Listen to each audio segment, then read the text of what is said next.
Alright, currently here on the streets of Tokyo on Omotesando. It's probably my favorite neighborhood, full of cool hipster coffee shops. And about to enter the Blue Bottle here in Omotesando. So take a look at all the beautiful greenery, the nice aesthetics. And so the reason I love Blue Bottle Coffee Shop is that the minimalist aesthetics, they've been doing a good job expanding to Japan.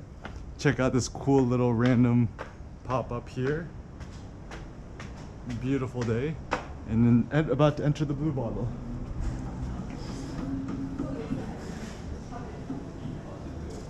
All the merchandise, the menu, open kitchen concept, the cool little siphon things here, all of the extra merch. Check out the stone ceilings. Cindy at work. Open kitchen concept.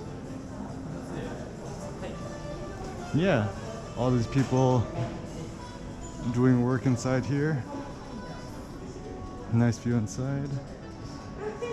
And probably my favorite thing is checking out the outside. Gonna go there really quickly before I run out of time. Check out all the beautiful greenery. Love life.